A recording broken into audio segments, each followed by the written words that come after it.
All right. Hi, everyone. Welcome to Mindgasms. I am Andrew, aka Omnivore Mindgasms, for the purposes of this chat.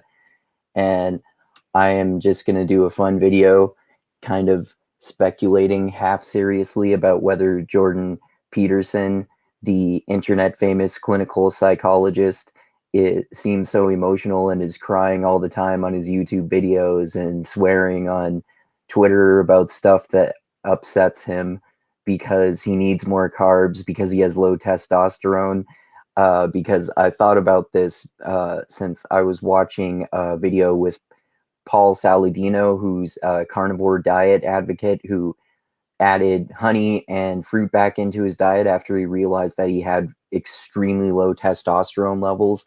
And he talks with Derek on this channel that he's on for More Plates, More Dates. Derek's a bodybuilder, nutritionist, and supplement expert. And they talk about how this seems to be a thing in common with people on the carnivore diet, that over the long term, no carbs and all meat ends up actually lowering your testosterone levels, and it makes them plummet. So we're going to talk about these things and how maybe he's so emotional all the time because he needs more carbs. All right.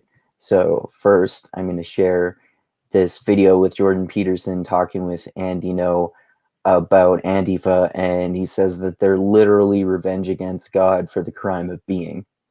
So you can see this here. I'm going to full screen it. All right, here we go.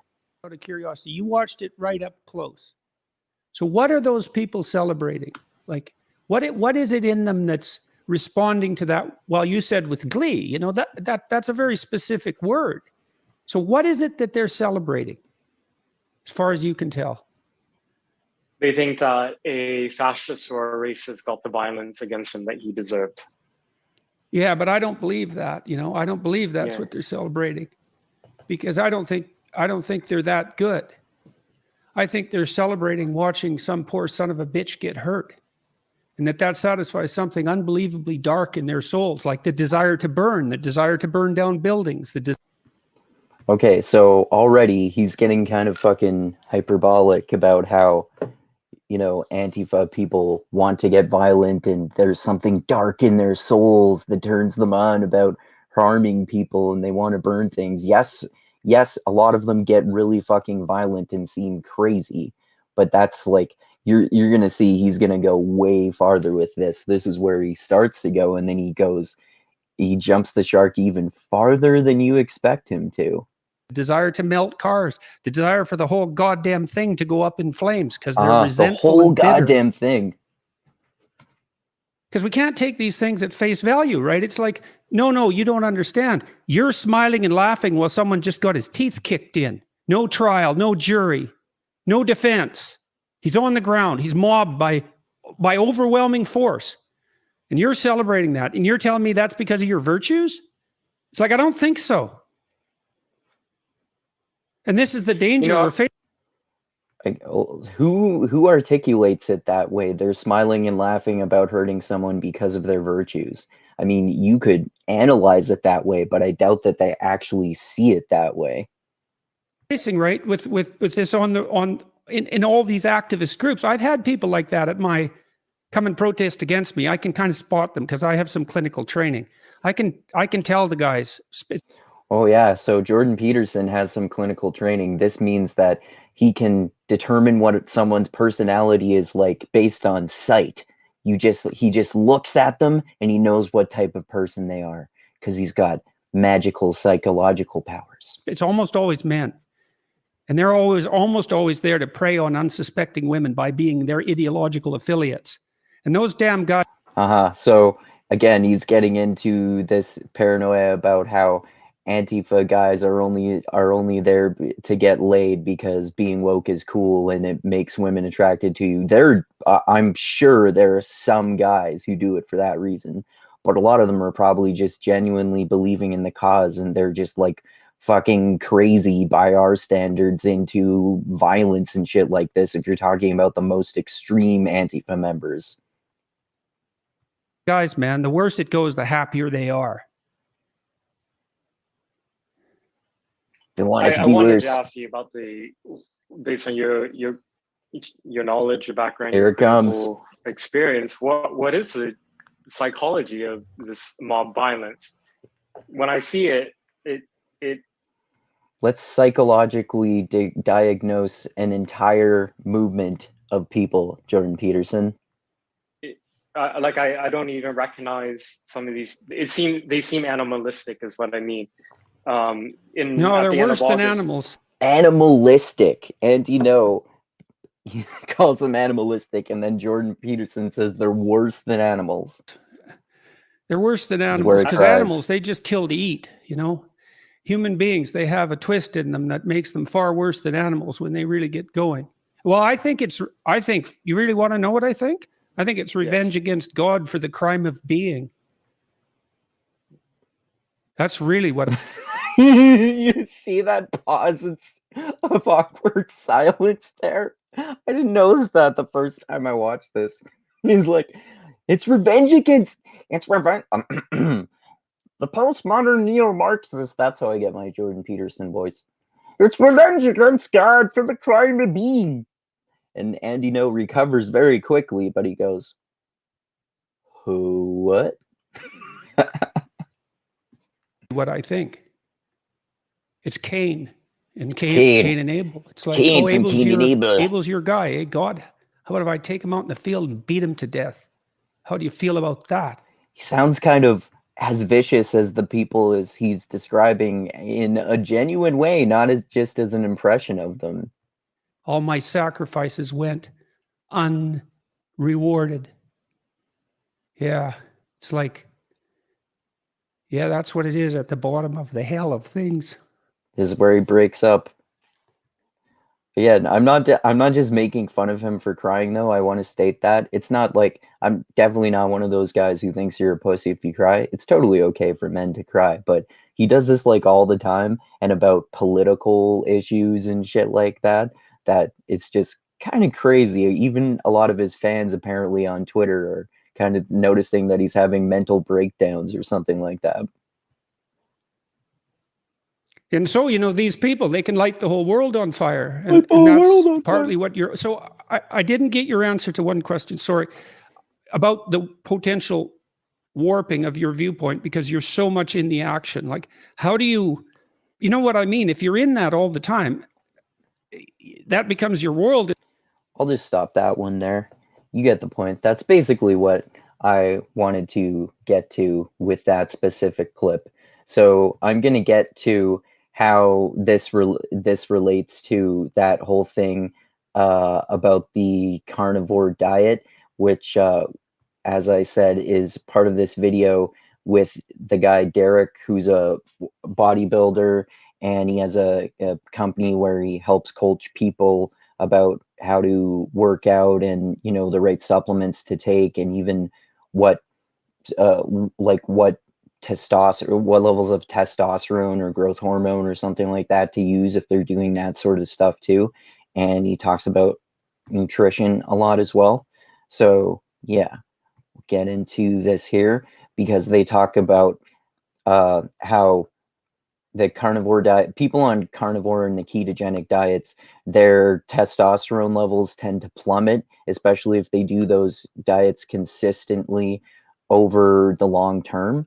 So that's why I think it's possible that he's so emotional because his testosterone levels are too low. All right.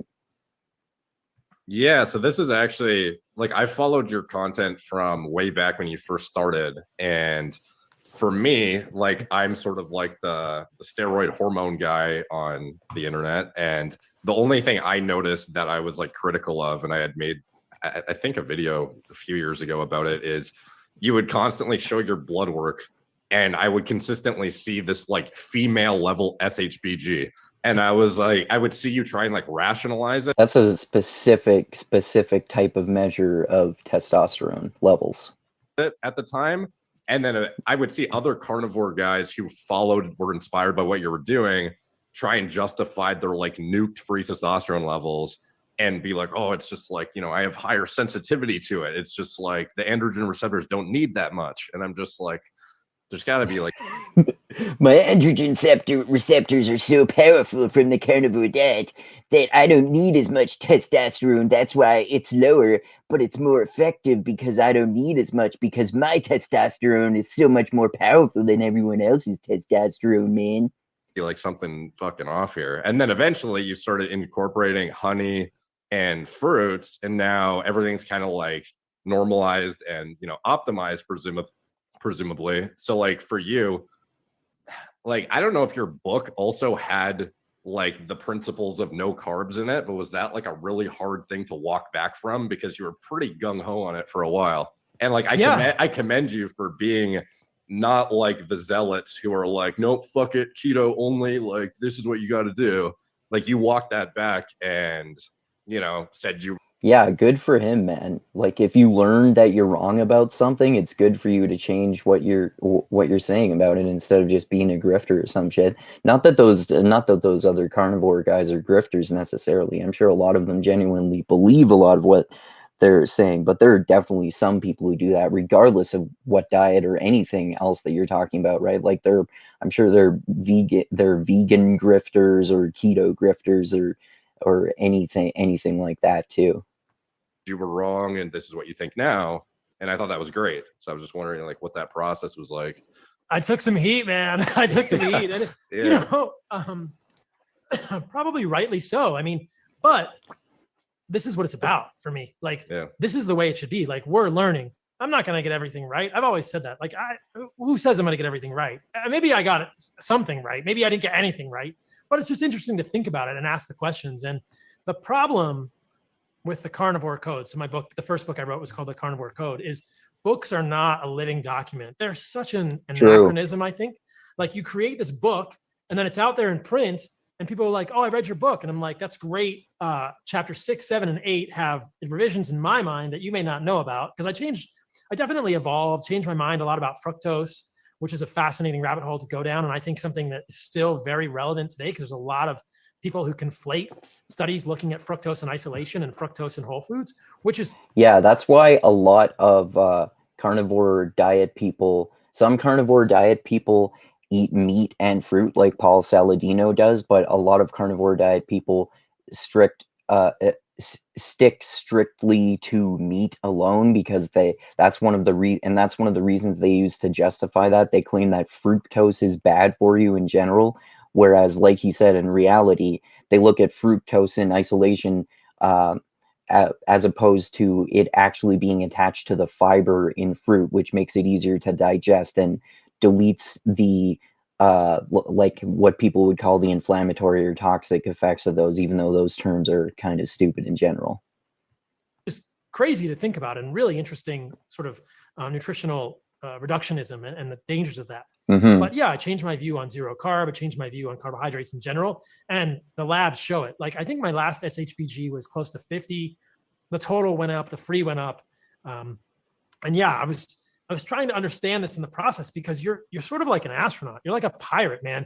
You're sailing on seas that not many people have been down. Nobody's done keto that much. And you're like, oh shit. I mean, I'm doing this ketogenic diet. This is interesting too. I want to mention this because I used to be a huge keto zealot for a long time, and I was like a huge advocate of the ketogenic diet until I gradually did more research and self-experimentation and realized that more carbs is better, and I don't need to, and it's actually good to kind of like alter your different fuel sources and have metabolic flexibility and use fat for a fuel source sometimes and sometimes carbs, and perhaps it's better to have more of an omnivorous diet, as most people do, have some meat, some vegetables, some fruit, some carbs, etc. Which, people say is good. And there's Dom DiAgostino being like, oh yeah, histone deacetylase inhibitors and ketones are great. And you're like, well, these super smart guys are saying this is good. And then I'm talking to David Sinclair and he's talking about the sirtuins. And I'm like, look, like ketones activate sirtuins. Like there's a longevity effect of ketones, right? And then you're like, but my SHBG is 120.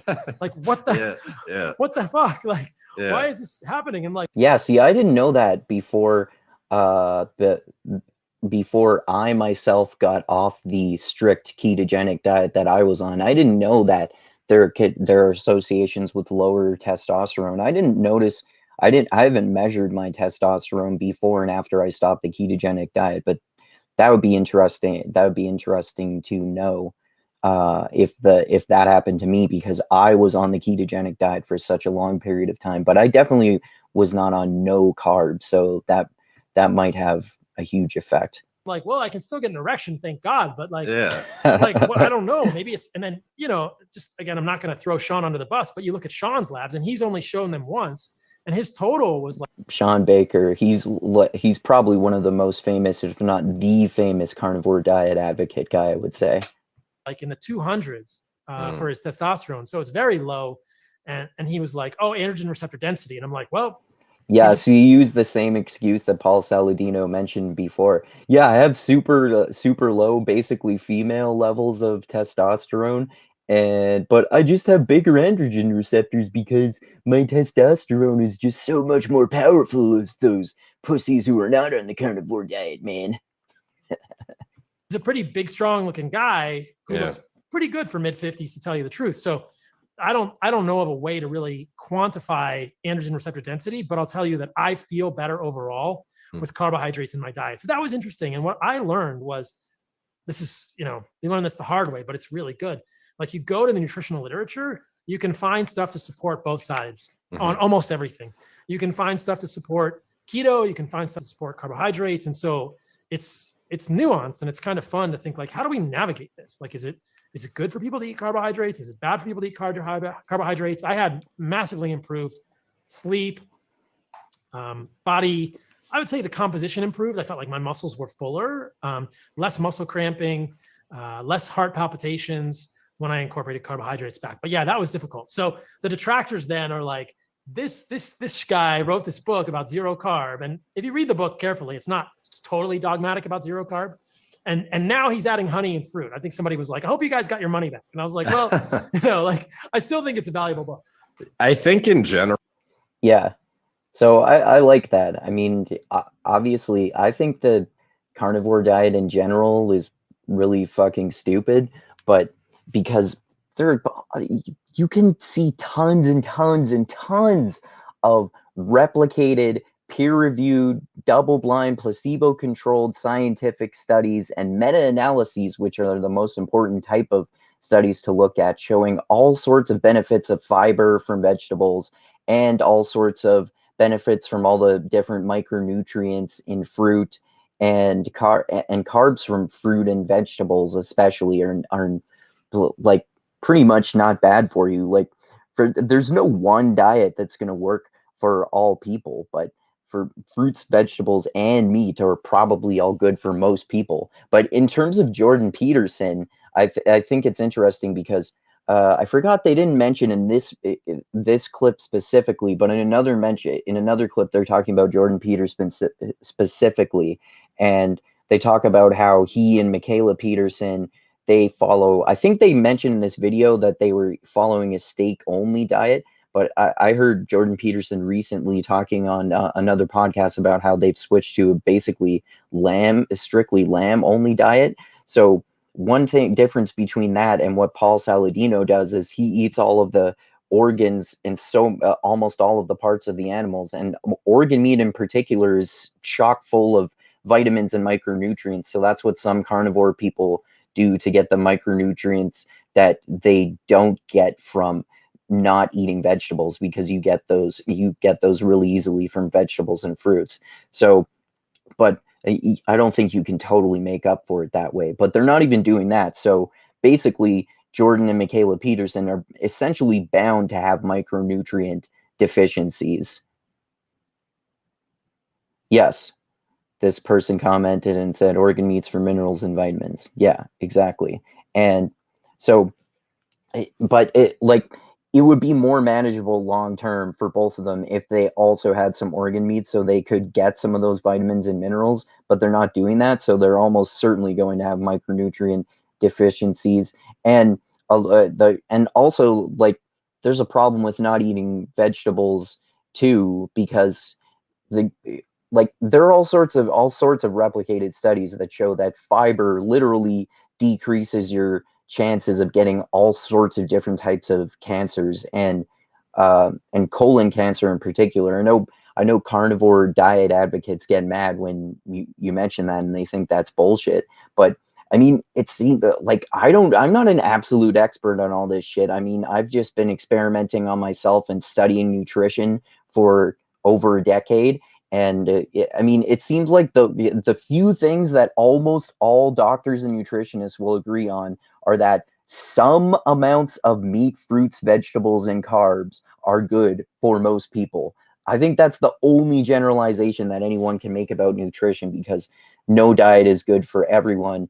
And if I understand correctly, Jordan Peterson and Michaela Peterson are on a carnivore diet because they have extremely limiting autoimmune diseases, and that's understandable. But I still don't think that I mean, if they want to do that, I would never tell them to not do that, but they might be better off if they added a little bit of carbs, perhaps, that if they could tolerate it. And also, I would never advocate that. I would sure as fuck not advocate for the carnivore diet for I sure as fuck don't think it's a good idea for people in general. In general, people should eat fruits and vegetables too, and probably carbs. Anyway, yeah, I just thought that was an interesting connection to make.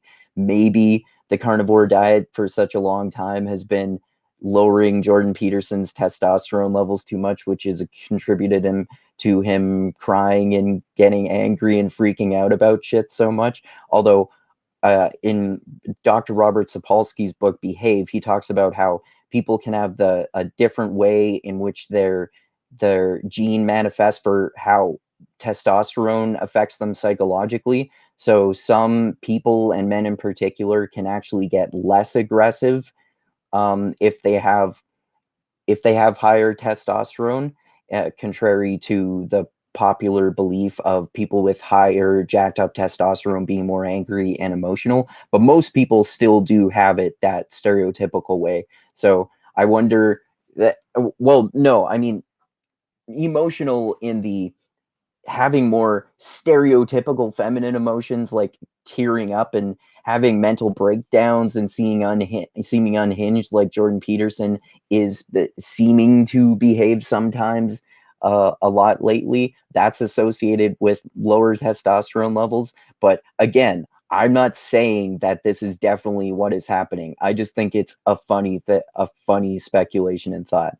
Anyway, hope you enjoyed this funny Jordan Peterson freaking out and talking about how people are dumb who are on the carnivore diet and don't eat carbs. So eat carbs, eat meat, eat fruit and vegetables. Jordan Peterson should chill the fuck out. I don't hate him, but he says some dumb shit sometimes, even though he helps a lot of people other times. And yeah, thanks everyone for watching. Subscribe to the channel, click that like button, click the bell to be notified when I come out with more videos. Probably this weekend, we're going to talk about the Norse mythology book by Neil Gaiman with Dusty and Parker, or Dusty, Chris, and perhaps Shizan and I will talk about that new Batman movie that just came out. And check out all my other upcoming content and past content too. And like I always say, I love you all. Keep being the tiny beam of light that shines through the almost impenetrable darkness in the universe. And most importantly, always remember this: the funk cures all, and groove is in the heart. And oh yes, check out my Patreon page.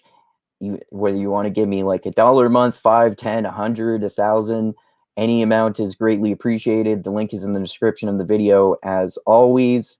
And yeah, like I said, Jordan Peterson, I hope Jordan Peterson is okay. Perhaps he should eat some fruit or honey. And yeah, hopefully his testosterone levels are okay. And yeah, thanks again, everyone. And adios until next time.